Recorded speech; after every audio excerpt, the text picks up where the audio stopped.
It's the Wilk Report. I'm Michael Wilk, coming to you from Cleveland, Ohio, with another horrible, bad, terrible episode of Batwoman, who is, in fact, a horrible, bad, terrible person.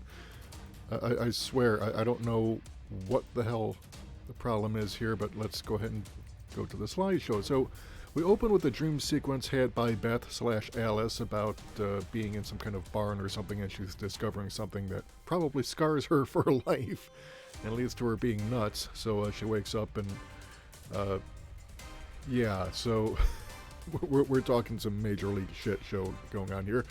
Then she activates the bat signal, and no one shows up except for Kate as herself, pretty much confirming something that, I mean, seriously, this is stupid. Oh, and then, of course, Kate lets Alice go, but has her swear not to kill anyone for 24 hours just to see if she could do it. And Alice, she just believes Alice when she says, yeah. Then we cut to Sophie, who's training with her husband, uh, and then she has a conversation with Jacob, who has a job for her, and it turns out that, yeah, it's actually guarding Mary. Uh, she's Mary's new bodyguard, which puts a crimp in Mary's lifestyle because she's some kind of influencer, I guess. I don't know what the hell an influencer is, but whatever. But yeah, supposedly this is a bad thing, being protected by your stepfather because someone's trying to kill you. Then Kate goes to Wayne Enterprises and finds Thomas Elliot there. Thomas Elliot, if you remember from the comics, is Hush, the supervillain. Well, not supervillain, but he's the guy who hates Batman and Bruce Wayne with a passion and blames him for all sorts of stuff. So then they found out there was a break-in at Wayne Enterprises where an experimental railgun was stolen. And why would Batman and Wayne Enterprises be developing weapons? Because seriously, Batman doesn't use guns. He hates them. Guns killed his parents. So then, of course, someone leaves a dead Batman effigy because Thomas Elliot, obviously, Thomas Elliot Hush, you just know he's the bad guy of the episode. He's trying to goad Batman to come out because he thinks Batman is back in town. So, he goes ahead and invites Kate. Oh, yeah, by the way, yeah, Kate looks at this and is just like, okay, that's her expression when she sees Batman killed in effigy. Seriously? Does anything faze this woman? So Mary is discovering that things are not really all that great having a babysitter because Sophie is scaring people off from actually approaching her. So yeah, that's a shot of the railgun. Yeah, it's a hand railgun. Who knew? But yeah, apparently it's the only thing designed to penetrate the bat suit because, yeah, Batman apparently developed it in case the bat suit ever fell into the wrong hands because it's pretty much bulletproof against anything.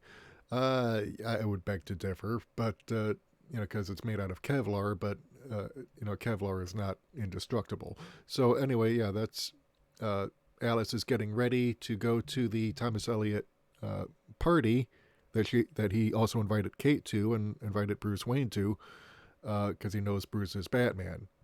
Apparently paid the Riddler. So yeah, so she's getting ready for this party and she actually murders one of the crows who comes to check up on the residence she's in, and it turns out it's actually the Kane residence. So yeah, she goes ahead and murders this poor guy. Thanks, Kate, for letting this maniac go because you are responsible for this guy's death. Yeah, that's why you're a horrible person.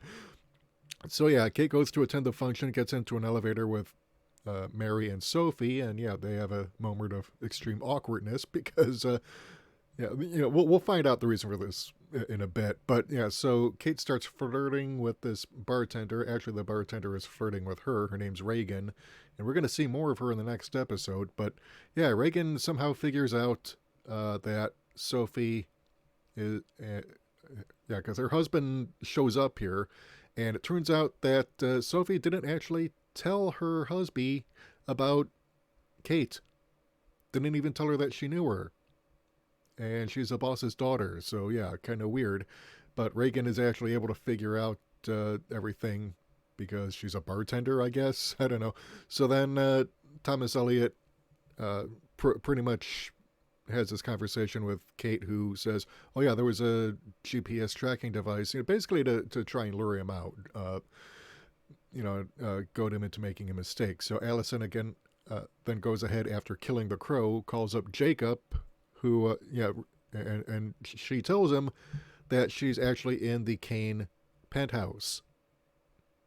Yeah, and starts messing with his head. So Elliot is checking the railgun for a GPS tracking device, and goes ahead and he's confronted by Kate, and he drives her off because yeah.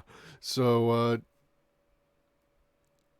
and again, nothing here actually makes sense. I mean, why would you go there as yourself? So Elliot has this device that causes all the elevators in the building to fall under his control, and he murders people. He causes this one elevator to go crashing, and Kate is like, this is stuff that Kate is basically responsible for because she's doing everything wrong, and yet somehow she's the bestest ever. No, I don't think so.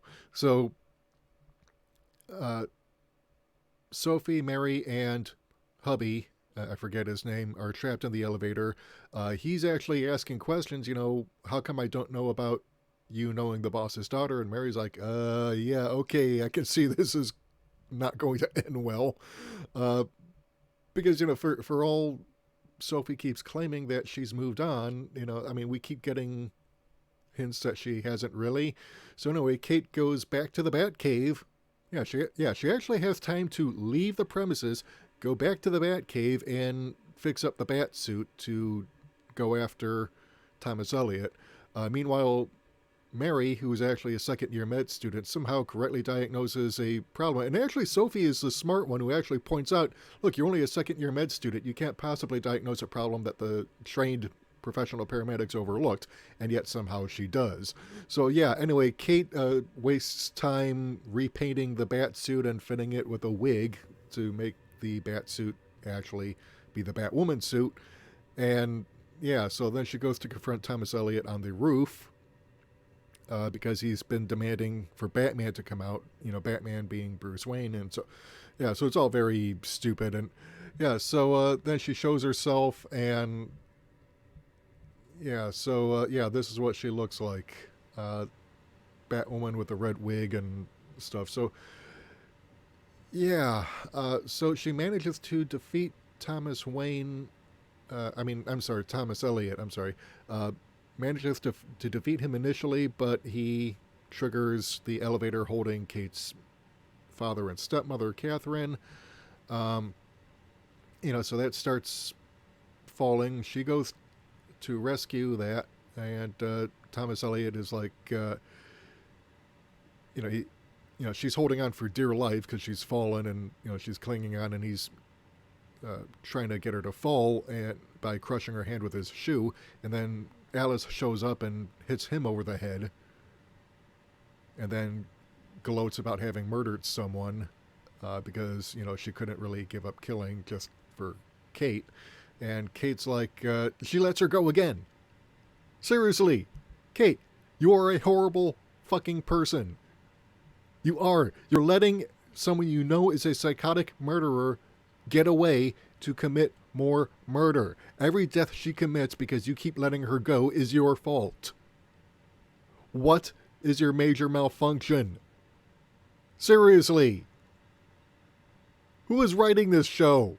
So, yeah, after everything's resolved and Thomas Elliot's taken to Arkham, Reagan shows up and says, oh, hey, yeah, I see you were... I can tell that you're into me, even though we've only spoken for all of a minute. And Kate's like, okay, yeah, fine. But this is the face she makes when she realizes that she's got a new girlfriend. Yeah, seriously. Can you emote at all? Oh, and then Sophie's looking on getting jealous. So I have no idea, what's going on here, because...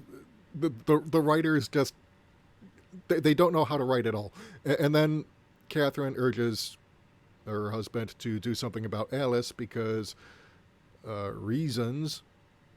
and warns her husband not to let Alice get into his head. Well,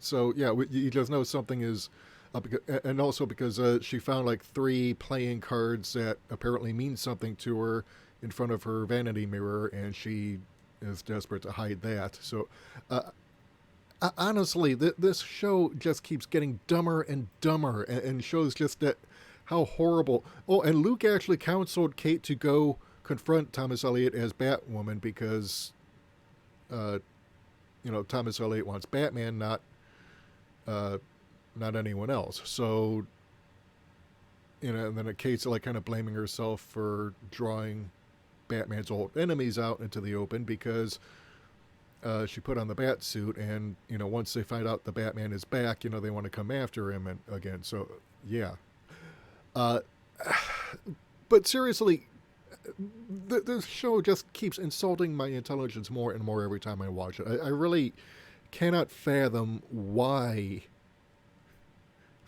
the show got picked up for a full season, because it is horrible even by CW standards.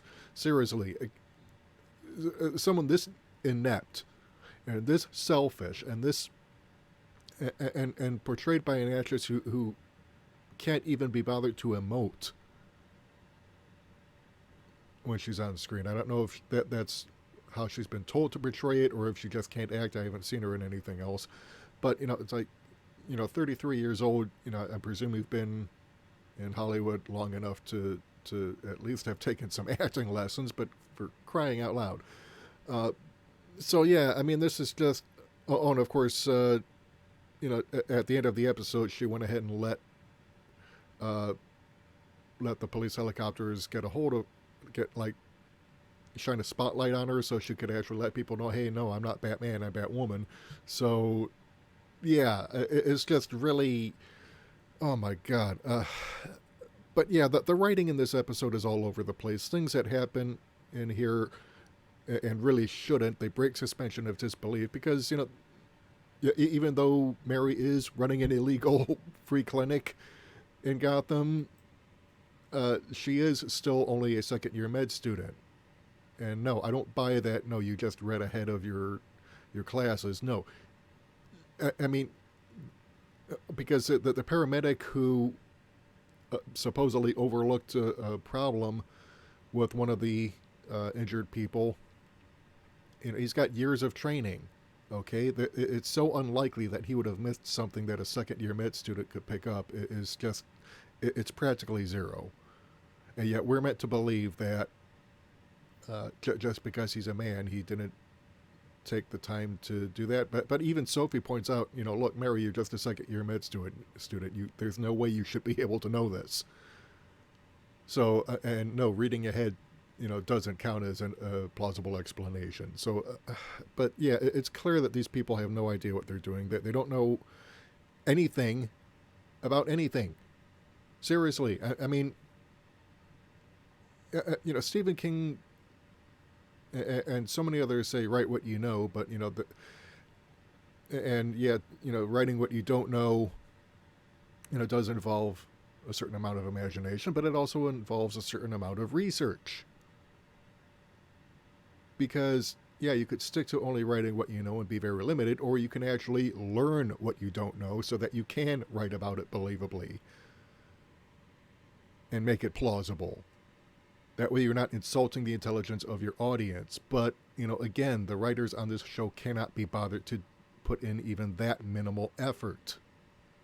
And this is what pisses me off, because this show just insults my intelligence at every turn as a viewer. And I just cannot fathom why CW would have picked this show up. I mean, granted, this is the same show that put on Supergirl and Arrow and Flash and all these other horribly written soap opera versions. They put on Gotham, for crying out loud. I mean, the cast was talented at Gotham, but they're wasted because of all the shitty writing. And the scripts that just keep them penned into these horrible... And even the dialogue, you can tell the actors are struggling against the dialogue because they know how cheesy it is. And in some cases, you can actually tell they don't even bother trying because they've given up. I mean, it's like the dialogue is so awful that they just, and the directors of these episodes are so inept that they just give up and start going through the motions. So I don't know what's going on behind the scenes on this show, but you know, and of course, again, this is the same network that gave the horribly written Supergirl 5 seasons, even though it's basically, soap opera that's horribly written. It's like, dude, come on, what are you doing? So, and plus the camera itself, the camera work is crap. The lighting is crap, as I've pointed out on a number of occasions. But whatever camera they're going with, I mean, why aren't they not shooting on Super 16 millimeter? That at least will give you, a better picture than whatever digital crap you're using. Because if you're going to shoot digital, get a good digital camera. This one, I get the feeling that, they used some home video camera from like a prosumer that they got from Best Buy or something. That's how cheesy the images look in half the scenes. So I don't, it's clear that the cinematographer on this show just does not know what the hell he's doing. Maybe he started at film and went to digital, but never really learned how to light for digital. So he's, just winging it or something. I don't know, but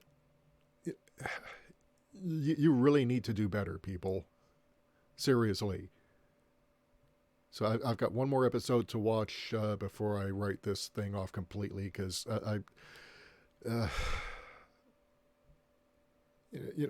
just cannot recommend this show to anyone who wants to keep his or her sanity intact, because it talks down to you so much, even as the characters in it do everything wrong, and their actions actually lead to more horrific actions being committed by the bad guys, because they just let the bad guys go when they have ample opportunity to capture them. Because reasons. And people who shouldn't know shit because they never had the training somehow manage to demonstrate that they're better than other people who've had years and years of training. So, I mean, seriously, you cannot keep... oh my God. I mean, what do you think? Let me know in the comments. If you like what you've heard and you want to hear more, hit the subscribe button and the bell icon to receive notifications whenever we upload new content. And if you want to help support the channel, keep the lights on, help us bring you more content, head over to our Patreon or subscribe to our page. I'm also doing a fundraiser for new tech. Please click the links below, donate what you can. Like, share, and subscribe. Until next time, this is Michael Wilk for The Wilk Report saying take care, good night, I'm out.